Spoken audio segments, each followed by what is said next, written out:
So Frida, this woman in her late 20s, is just lounging around scrolling through her phone like any of us when we're avoiding real life. She stumbles upon some news about Slater King, the billionaire who went from rich and flashy to I did something highly inappropriate and got cancelled for it. Now he's in full redemption mode, saying I've changed and trying to win back the people who don't really care about him. Frida is watching with this half-curious look as she wonders if guys like that can actually change. Frida and her bestie Jess are cocktail waitresses working high-end events to scrape by while side-eyeing the elite. Tonight they're serving a gala of thrown by Slater King himself. The place is super fancy, dripping in money and designer outfits. As they're serving drinks, Jess nudges Frida, showing off 2 dresses she smuggled in. Her plan: they're going to ditch the serving gear and crash the party as guests. Frida, obviously down for chaos, goes along with it. They sneak off Chung into the fancy dresses and suddenly they're no longer waitresses. They're mingling with the posh folks, and then classic Frida falls, catching everyone's attention. As she's still processing the embarrassment, Slater King swoops. He helps her up and breaks her other heel like. So now she's balanced again, but with 2 stumpy shoes. Frida's red face but can't help being impressed by the smoothness of it all. Slater then drags her into his circle of rich fancy friends and somehow she's now in the VIP. By the end of the night, Slater throws out this casual invite for Frida and Jess to join him on a trip to his private island.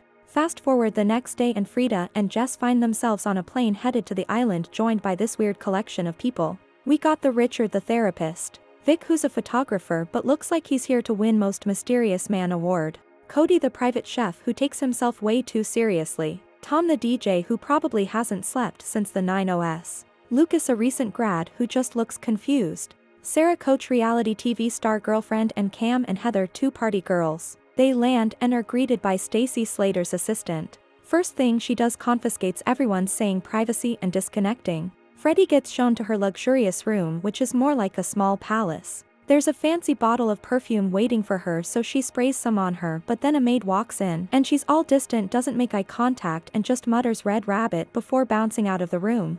Freds decides to file it under and keeps going with her day. Everything's amazing at first. Sun, drinks and the poolside relaxation. Slater takes Frida on a private walk around the island and it's all perfect. He talks about how hard it is to maintain the property, like she's supposed to feel bad for him or something. He also mentions a snake problem, which Frida's hoping isn't a metaphor. She tells him all about her nail art business and animal-inspired nails are her thing, and Slater seems super into it. Frida is feeling kind of special. As they stroll by, she notices Stacy again. This time with a bunch of red gift bags, which Frida thinks weird. That night they all gather for dinner. Cody's whipped up some bougie food, everyone's drinking and the vibe is immaculate. So the night's going strong, everyone's vibing, so they decide to take drops of a special substance. Flash forward to the next morning and Frida wakes up in her bed feeling like her brain's been put through a blender. She notices that a red stain she had on her dress last night is now gone. She's confused, wondering if someone played magical laundry fairy on her while she was out cold, but she's got zero memory of that happening. The weirdness only gets weirder as the day rolls by. Frida starts getting these strange flashes of memory, like tiny clips from a bad dream that don't fit anywhere. Then there's the dirt under fingernails, even though she doesn't remember a fun romp in the garden. Things are starting to feel less luxury island getaway and more mystery horror show. At one point she tries to return Slater's vape pen and he reintroduces her to Rich, who she clearly remembers meeting at the gala. Meanwhile, Jess isn't exactly doing fine either. She catches the maid handling some snakes like it's a totally normal island pastime, and Jess starts feeling like this whole place has some messed up secrets. Then things take a big turn when one night Jess suddenly screams in pain, saying "Something bite me." Jess confides in Frida later, telling her she feels like something is really off. Then she starts getting nosebleeds out of nowhere. Next day Frida's on the hunt for Slater but runs into the maid instead. This time the maid's offering her a drink. Snake venom liquor, because nothing says refreshing like venom. Frida, thinking why not, drinks it. It tastes like pure regret, but she doubts it anyway. After that things get even weirder as she spots Sarah with a bruise that looks pretty suspicious, and the worst part is Jess is suddenly missing. On the top of that, Camille and Heather ask who is Jess while using Jess's lighter like it's always been theirs. Fred is freaking out and sprints back to her room where she finds a knife hidden behind the mirror. As she's staring at it, she has this flashback, Jess telling her to hide it.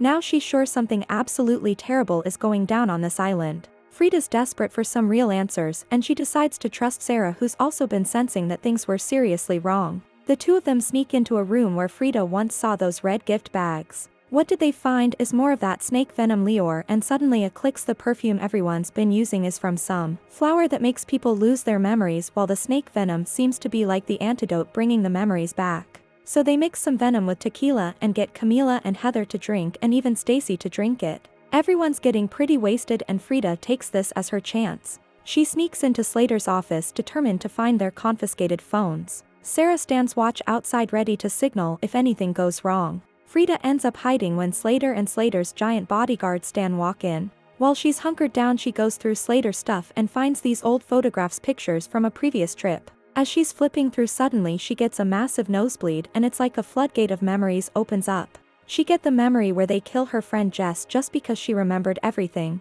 Now Frida knows just how bad it all is, and Frida escapes and tells Sarah everything. That night at dinner, more memories come crashing back, where they remembers what men do to them, everything. Raping and playing games with them, and how they beat them. Turns out Rich was even worse than they thought. He assaulted Frida, which explains why he looked like he'd seen a ghost when she recognized him. Fred and Sarah not about to let that slide and decide it's time to take action. They kick off an impromptu dance party to get everyone distracted while they figure out their next move. And then chaos hits like a freight train when Camila and Heather's memories come rushing back. And they are not happy. Camila stab Bam in the neck and continue to stab until he dies. Heather starts to act too. She crushes Vic's face till she gets shot by the bodyguard. That Heather's gone, and now it's full-blown pandemonium. Everyone left is running around like headless chickens trying to figure out what the heck is going on. Stan, who's loyal to Slater, starts hunting down Frida, but Sarah comes from behind and kills the Stan, hitting his head with a solid rock.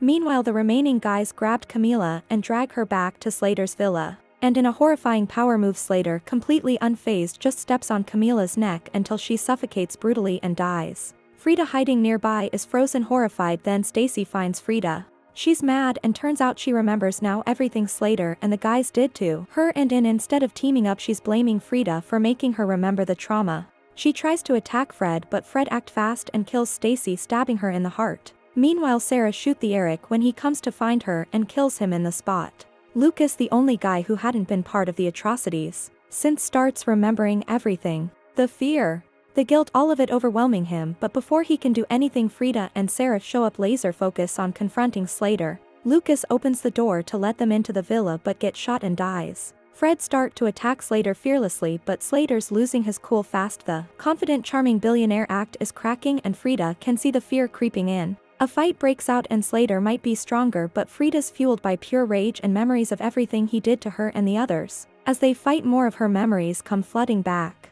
She remembers being on the island last year and remembers escaping. The scar in her head from when Slater flat her fall. Even remembers biting off Vic's pinky in a desperate struggle. It's all coming back, and it's making her fight harder. Slater, realizing he's losing control, starts ranting, blaming everyone but himself. In a last-ditch effort to calm himself, he takes a hit from his vape pen, but surprise, Frida had spiked it with that flower toxin, and now he's completely lost. He looks around, seeing all the bodies, the chaos, and has no idea what's going on. Panic sets in, and it's almost pitiful. Then things get even worse. A candle gets knocked over, and just like that, the room's on fire. The flames spread fast, turning the villain to an inferno. Frida is not about to let Slater get away that easily. She drags his disoriented self out of the burning building, determined to make sure he faces the consequences. Outside, Frida starts talking, and it seems like she's talking to Sarah.